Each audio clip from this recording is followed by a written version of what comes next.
बिस्मिल्लाहिर्रहमानिर्रहीम। आज हम बनाएंगे आलू बुखारे की चटनी।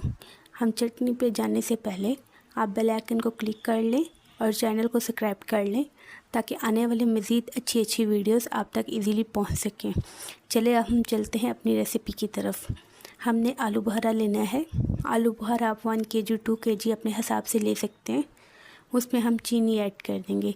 चीनी आपने अपने हिसाब से लेनी है। हम लेंगे 1 कप चीनी ले रहे हम, और उसके अंदर हम जो है चीनी हमने डाल दी थी, और चीनी के साथ साथ हम इसमें नमक भी ऐड करेंगे। नमक आप जो है हस्बे ज़ायक़ा अपने हिसाब से ले सकते हैं। हम हाफ़ चम्मच नमक का लेंगे और उसके बाद हम इसको जो है चूल्हे पे चढ़ा देंगे।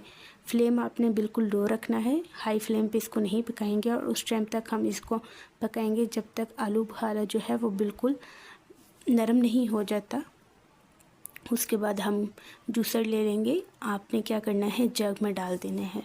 आलू बुखारा का जो हम लोगों ने चटनी बनाई है उसको हम जग में डाल के अच्छे से ग्राइंड करेंगे।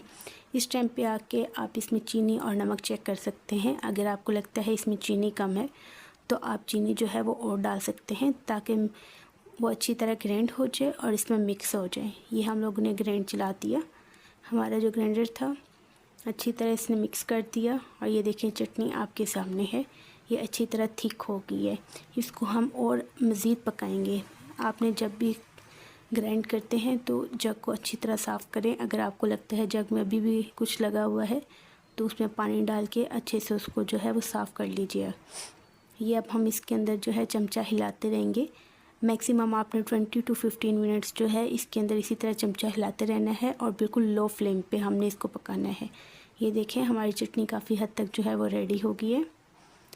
मज़ीद इसको हम 2 से 3 मिनट और पकाएंगे ताकि ये अच्छी तरह और जो है मिक्स हो जाए। इसको हम लोगों ने अच्छे से पका लिया।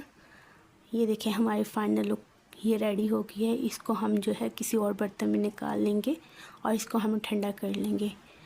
ठंडा करने के बाद हमारी चटनी की जो लुक है फाइनल ये आ गई है। इसको आप खुद भी इंजॉय करें और फैमिली को भी इंजॉय करें। Bye bye.